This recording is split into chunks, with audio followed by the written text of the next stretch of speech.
Now I'd like to welcome our special guest speaker, who I think is very well known Canberran, Dawn Waterhouse. Dawn has been a resident in Canberra for 93 of her 96 years, and is a person then who has experienced the city through her own phases of her own life, as well as the phases of the life of Canberra. And so I thought particularly interesting to be able to have her direct reflections today. And really the period that we're going to focus on are these paintings and this desk behind us.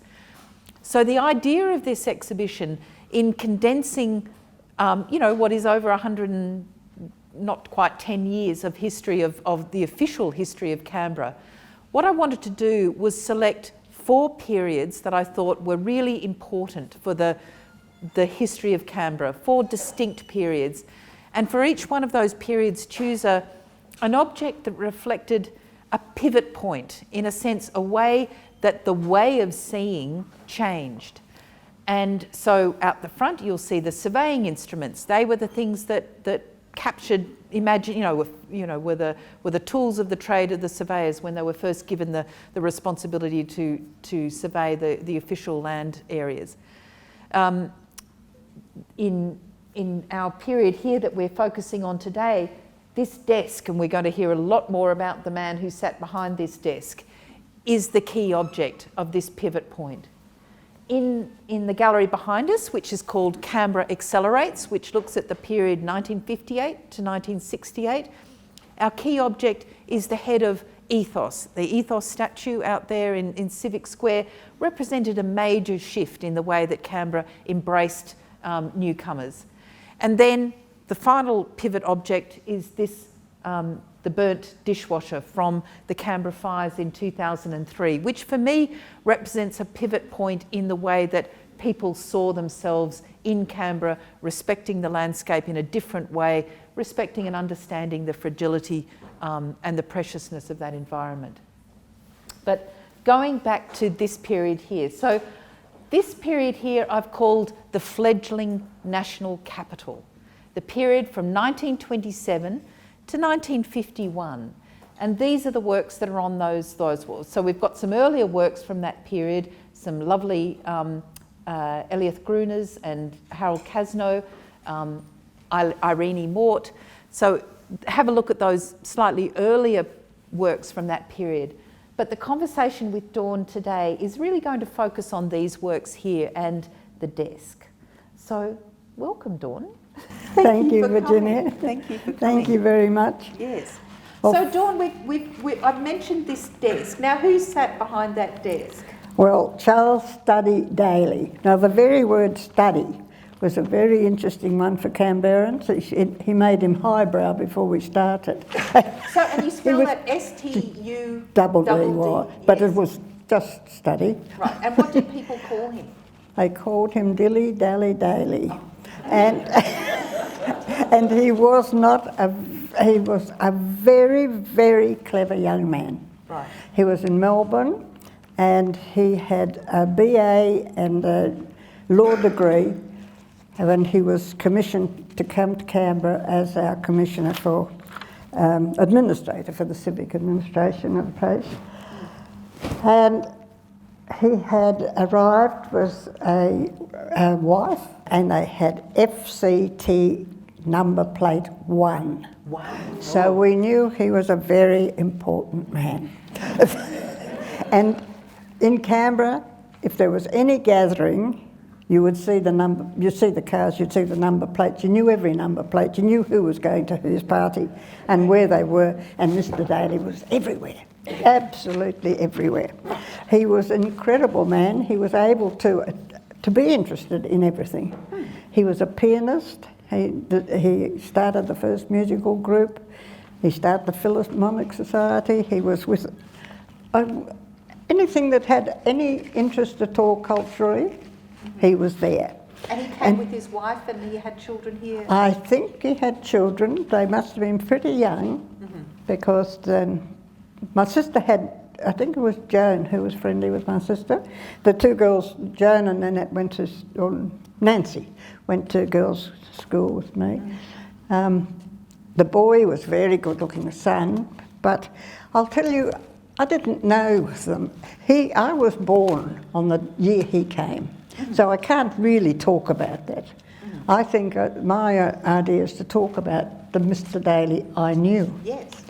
And so when I went to Tilapia during the Depression, Mr. Daley gave the speech day, and he went, the speech oratory, and he went on and on and on.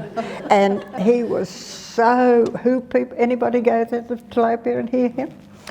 What a pity, because you would have known we counted his ums. He was not a very good at making addresses, but he loved doing it. He did it all the time, bless his heart, but he was a very ambitious young man, good looking and friendly, but didn't feel that Canberra was quite the right place. We had to brighten it up, get this culture going, because we were a rural state, really. So he did all of this from behind this desk here, and the desk itself was designed by the architect who'd actually designed, the original Parliament House. So, and I think in the sort of formality and the decorative design of it, you kind of almost get that sense of Parliament House. It's almost like a desk as a piece of architecture, as a kind of power. So you can imagine the people coming in and having their meetings with him there. Yeah. Well, you can imagine how he felt, because he'd been at the siting of our Parliament House, at the laying of the foundation stone, turning of the first sod, which I must tell you that they selected a sod and turned it, and then they found it was in exactly the position of the kitchen. Oh. So all these little notices come to the fore when you read right into the depths of history. And I guess this is a reminder that Canberra was a very small community. Very. That you might know somebody not necessarily through their professional role, but through the intimate gossip and contacts like that. Yes. That might be how you know them. That's right. Well, then I knew the girls at school, and there was one occasion I went over to their home in Balmain Crescent. I think it was because I was going somewhere else, and then we went to play in their place. And when you went over from somewhere like Red Hill to Acton... you caught the bus from Moresby Street, and then went Melbourne Avenue, Prime Minister's Lodge, Hotel Canberra, over the Lennox crossing to the hospital stop, and then got out there at the hospital for the children there. But when we looked about Mr. Daley, he was very, very honest, hard-working man, enthusiastic about Canberra, loved Burley Griffin's plan, begged them not to build to obscure the hills, and I think that's one of the interesting things that we read and understand about Daley, that whilst he had that moniker as Dilly Dally Daley, that it was also because he was really insistent in keeping Griffin's plan and ideal at a time that was a bit contested and a bit under threat, and so that's your perception of... That's correct. But he was a bit stick in the mud, because by the time I was in my 20s, my husband had been overseas and he came back with a Bendix. We were also building our house. Now, does anyone know what a Bendix, a washing machine? Automatic washing machine. So in those days, it was just after the war, the materials were very, very scarce for building, and we were only allowed a 10-square house, tiny. And so we thought, well, we'd do without the laundry. And so we told Mr. Daley, or powers that be, certainly not. Oh. Where will the steam go, says Mr. Daley. And so he went down to that level of minutiae of people's lives. That's right. So Doug told him there was no steam, and that we would really... Because he would have been used to the idea of a copper and a boiler. He said we had to have a copper and two tubs. Right. And so there was a great lot of discussion, and to the extent that it got into the Canberra Times and the editorial. And then there was a whole commotion about it, and we won. So we got our bendix. You know, so that seems to be a sort of, I guess, that lineage of people disputing the powers that be about small aspects of your I guess designing your homes and having your fences in Canberra goes back to those sorts of days. Oh, he also, because of the 10 square house, we actually spoke, or Doug spoke to him, and he said, isn't there any possibility of having the war was just over. And he said, no. He said, you only have one child. And Doug said, that's what you say. And so he was a newly married couple. He was prepared to fight with Mr. Daley about his stick in the mud attitude. Right. So, but we were not allowed to build more than the 10 squares until a couple of years later. But he was a really conscientious, honest, hard-working man. You have to give it.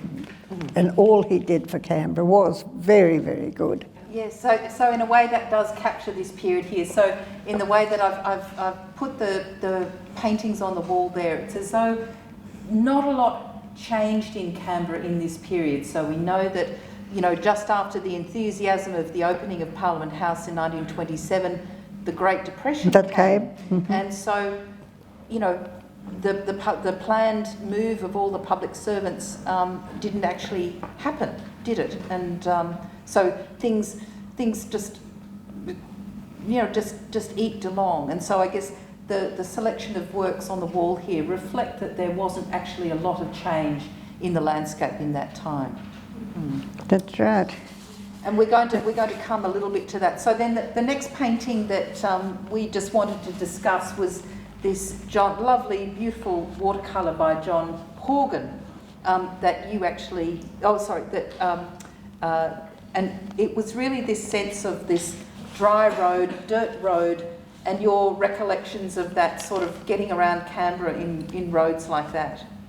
Well, it was, and I can remember walking from Muggaway to Mount Ainslie for a picnic.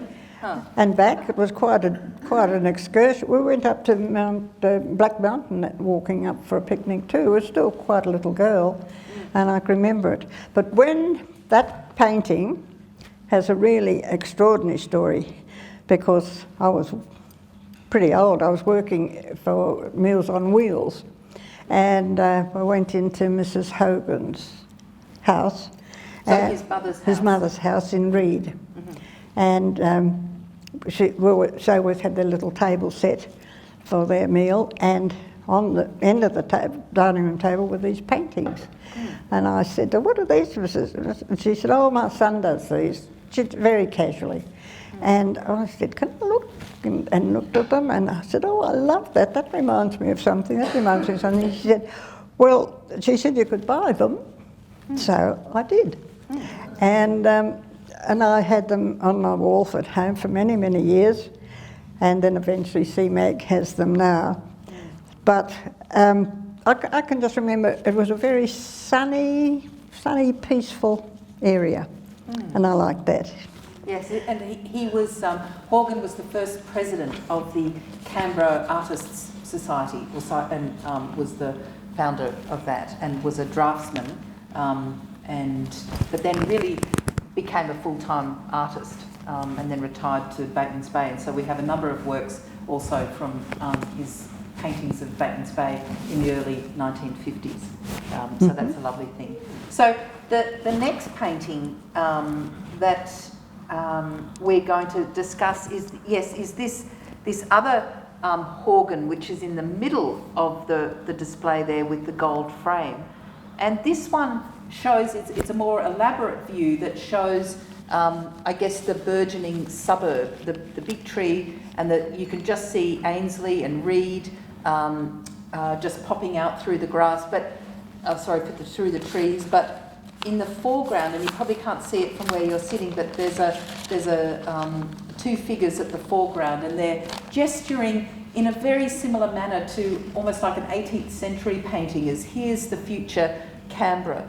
So I guess I think this painting is 1934, people would have really had to have a lot of confidence to paint a painting like that. So Hogan himself must have been, quite confident, because Canberra itself was in a bit of a lull at that time. You can say that again, because there was this tremendous lull, and I'll have to read this because a journalist came to Canberra at that time, 1930s, and it was rumoured then that the city was to be abandoned and the public service returned to Melbourne.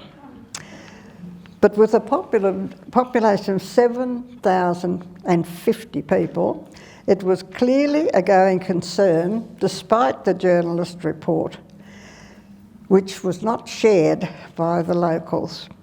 He wrote, "Canberra is an unhappy combination of small town atmosphere, stuffy suburban attitudes, imposed bureaucratic snobberies, bewildering arcs of streets, and a rather colourless prettiness like the polish on a veneer,"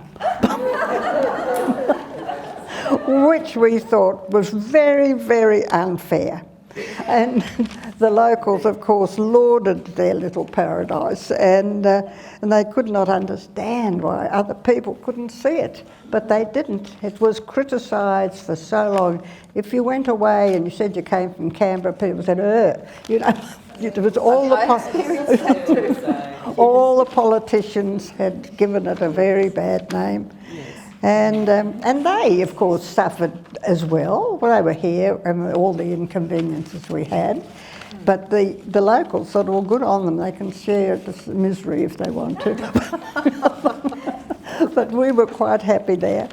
So moving on into the 1940s, there's a painting here that probably you can't quite see, but it's the delightful Ethel Carrick Fox of St John's Church in Reed. So this has a very special memory for you, Dawn, as a personal memory, at around about this time that she's painted this in 1944. Well, long before that, of course, I attended St John's. It was our church. My sister went to the little rectory in the glebe for school until our girls' grammar, or St Gabriel's was built in 1927, opened in 27. So I went along with her and into the church grounds where they did maypole dancing, and we wandered around the graves, and it was just a pastime to go to St John's as well. We knew the Archdeacon very, very well, and we knew their family. Everybody was very, very friendly.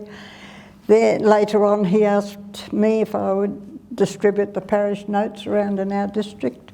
So we were very, very involved. I was confirmed there, married there, children christened there. So it was our church, and still is in many, many ways. And do you think, in looking at this painting here, this is, this bright blue sky with the fluffy clouds? I guess it's similar days to some of the days we've just been having. It might be autumn, or it might be late summer. And I feel as though she's really captured that atmosphere. She has, yes. It's a lovely old church. Yes. We were very, very proud of it because it was so old. Archdeacon also gave us, everybody got married, a etching of St John's, or a painting. So one like that, as someone who, when you got married there. How lovely. It was. So there's probably a lot of other prints of I would those say, around in Canberra. That's lovely. Not of the painting, but of the little... the print. Yes. Right. Oh, that's interesting. Other people. So we're in wartime in Canberra, and one of the works here that you haven't personally had a lot of association with the artist, but is Frank Hinder, and his is the lithograph on just behind us, and it's the cyclists. And Frank Hinder was here with his wife Margelle, 1942 and 43, working for the camouflage unit. He lived briefly at the boys' grammar school and then over in Ainslie. And I think this lithograph is fascinating for me in the sense that we are used to seeing these ideas of Canberra as a very quiet place with not too much activity, but I think that Hinder in capturing, people, moving very swiftly on their bicycles. He was an artist who was really captivated by movement. Is a really fascinating work with the poplars behind it. But Dawn, you certainly rode a bike around town. Rode a bike everywhere, and so did all my friends. In fact, I've got a photograph taken of a group of us, about 6 of us, along Mugger Way, right across no traffic at all. We just had stood there having our photographs taken on the bike. So you would have been pretty fit getting around. Oh, we were fit. We rode everywhere, and we had icicles on our legs, the little hairs on our legs got icicles in the freezing winter days. And I know some people put hot water in the handlebars to try and keep their hands warm whilst they're walking along. But it was So you had fun. to be a bit ingenious to kind of cope with cycling. It was very, very cold, yes. but it was just as hot too. Yes. And we rode to Cotter just for the joy of it, But it wasn't. It was a joy when you got there. It was terrible coming home. Going up that hill, yes. Coming back up. And so, but we rode to this Marnica pool up and down 3 times a day. It was, And when I was old, I rode to the CSRO from Mugger Way to entomology at Black Mountain every day. So that was quite a job because there was nothing other than gas producers. Yes. And just for the visitors here, you can possibly just see this photograph here of the Marnica pool, which is obviously taken more recently, but is certainly of that era.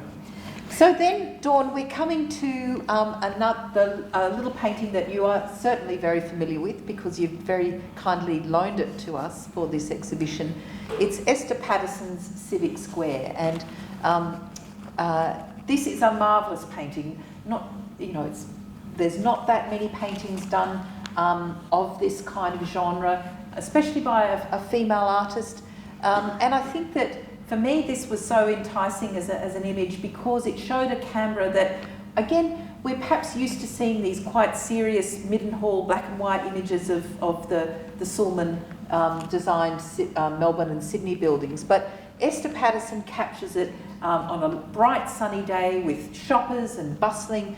But Dawn, there's such a fascinating history to this painting. So tell us your association with it. It starts with you because you came to my house to look at some other things, and when we went round towards the kitchen, you said, "What's this?" And you said, "Oh." So then, could I borrow it? And I said, "Yes, you can." So, but I didn't know what it was all about at that stage. Now I do.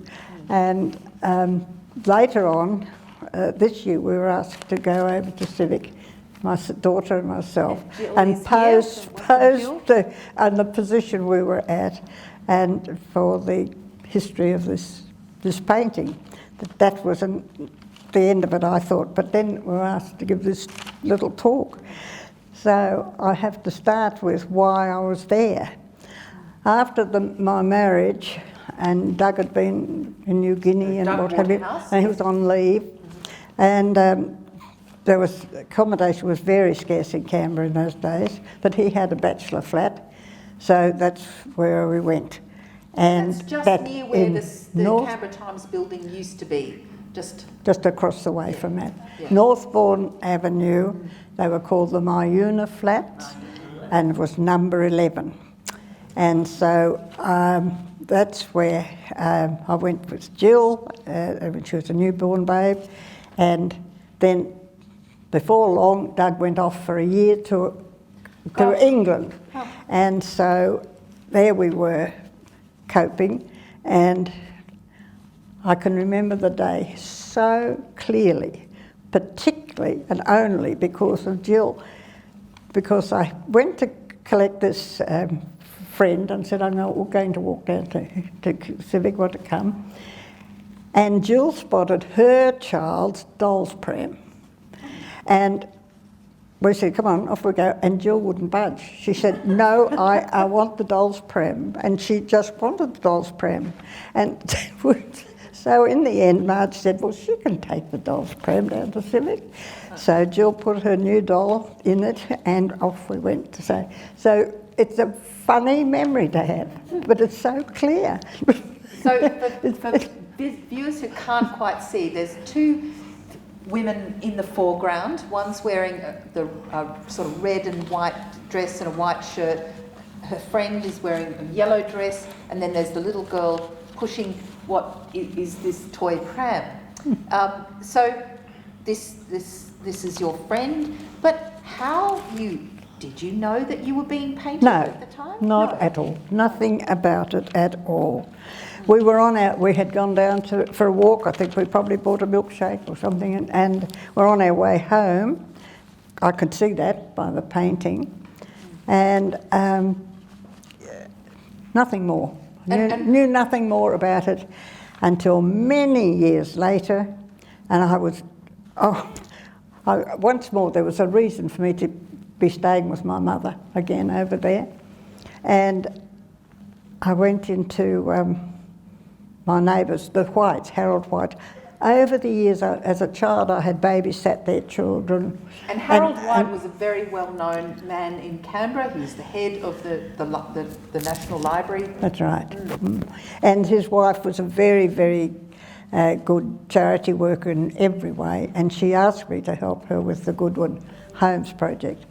So I went into their home one day, and on their wall, I said, "Oh, that's me." And she said, "What?" And I said, "That painting, that's me." And she said, "How do you know?" And I said, "Because that's my skirt. Doug bought that back." Tell us about the skirt. Doug bought it back from Hawaii. Right. And I said, "I remember." And Jill's wheeling her new doll in the pram. I said, "It's just so clear." And so anyway, Harold came and had a look, and they said, I said, "Look, I've still got the skirt, I can prove it." So I did. And sadly, Dawn doesn't have the skirt anymore. No, but he didn't say, "Well, you can have the painting," or anything like that. So no. So I just looked at it from time to time when I went there, and. But I thought it was strange. I never asked who painted it. I knew it was a lot of licence in it because there'd never been the crowds that were in it. There'd never been a child play with a hoop. That was as old-fashioned as could be. There were so many wrong things. Right. But it was a happy. But you were right. A really happy thing, and we were right. Yes. And so that was how that painting affected me, but I never dreamt I'd see it again. When they died, just a few of their not very precious things were distributed, and that was one of them, and it went to the antique shop at the Brickworks, if anyone remembers those little brickwork shops. And how lucky am I to have gone that day and seen it? Oh, it's just... So you must have just fell over yourself. I was thrilled, yes. And I can't tell you how much I paid for it, but I can tell you don't take much money to the Brickworks. So it was just really good fun. Well, we're to bring it back. So pleased to have it here. But next to the Esther Paterson is another beautiful painting by Ethel Carrick Fox of it's called the Colonnades of Canberra's Civic Centre. So let's actually talk a little bit about Civic Centre, about the Melbourne and Sydney buildings and what an impact that had and what kind of place they were and what you did there and your memories of those two buildings as such. Great memories. Firstly, I can remember them being built, and the difference between Civic Centre shopping and Kingston Shopping Centre was very, very great. These were magnificent buildings, noble buildings. You know, we've just really, really watched every step. These columns going up, it was in the arcades. They were so very, very special. And my father, a biz firm, bought a shop there, or a shop front there, office it was called, along with, in Melbourne, buildings, And your father was the stock and station and estate agent, yes. Yes, well, they had the stock and station in Queanbeyan and the real estate, because the real estate was really something in Canberra. Right. With a lot of things being done. They also had purchased some shops in that Civic. Anyway, Melbourne buildings were uninteresting. Melbourne building had banks, the post office, solicitors, accountants, architects, dentists. You know, they were just nothing. And you didn't want to go over to Melbourne buildings. But the Sydney buildings, well, they were a different story. We had nearly of everything, chemists and greengrocers and butchers and jewellers, clothes, hardware. And Verity Hewitt's bookshop. Oh, that was coming at the end, because that was yes. just the most wonderful bookshop. And you were allowed to browse in it. She never hustled you out. It was just, and she kept her baby pram in the window. So she was very much a working woman. She was a working woman, and she had this little sunny window, and she used to come in a sulky with the baby and the pram, and she'd put this little child in the window in the sun. And so little girls, of course, went in to see the baby, and we all knew Verity very, very well. And so she had a number of art exhibitions there quite regularly. She did? Yes. But later on, yes. not in the very early stage. But she was always interested and always had prints that you could flick through. She had textbooks too that you'd go in for. And so, oh no, Verity's was a meeting place. And really. You mentioned earlier that the Melbourne buildings, but that was also a place that there were exhibitions with the university. Oh, not there. At first. Right. Mm-hmm. Melbourne buildings weren't finished. The western side hadn't been completed. But when it was completed, then the University College took some rooms. Mm-hmm. And in those rooms, they had the first artistic and photographic exhibitions. And we all went to them. They were so exciting. And I think somewhere underneath there was the Tourist Bureau, which was also a very fascinating building, because they always had some exhibition. Displays and yes. And you've got some interesting comments about, because obviously this has been in the news, about the restoration and the painting of the Sydney and Melbourne buildings, about what colour they were originally. Yes. Were they white? Were they cream? What colour were they? Well, this particular painting drew the attention of somebody who said, "Oh, they weren't as bright a yellow as that." So I think they were. I think they were. So anyway, I know quite a few old Canberrans, and not absolute originals, but the closest, children second-hand like me. And so I asked them all, what colour was Civic? What do you remember? And everyone has said cream. Everyone has said cream. Some have said rich cream, dark cream, buttercream, and all sorts of names. So I wrote to the Mr. Snow, who is the manager for the renewal of this business, and I said to him, if you want to have verification of this colour, this is the list of people. So I well, that's historical accuracy for you. And I hope that they will be cream. And the other building I just wanted to, the other shop in there was the Blue Moon Cafe. Did you go there? Oh, yes, indeed. So there were 3 cafes. Right. The Blue Moon was the high quality, run by Pattersons, and they would sell pies and cakes and things. Everybody remember Blue Moon? Yes. And you could have a meal there. You could have a milkshake there and just sit and have a coffee. The only place, really, you could have a coffee and sit down and have a coffee in Canberra. Right. Yes. So, but then Leo's did have a couple of little benches in their cafe, that was on the bus stop and was always crowded. And the Paragon was on the other side of the Sydney building and not nearly as well patronised. The bus people loved that side of Civic. So they always get a hot meal. That's right.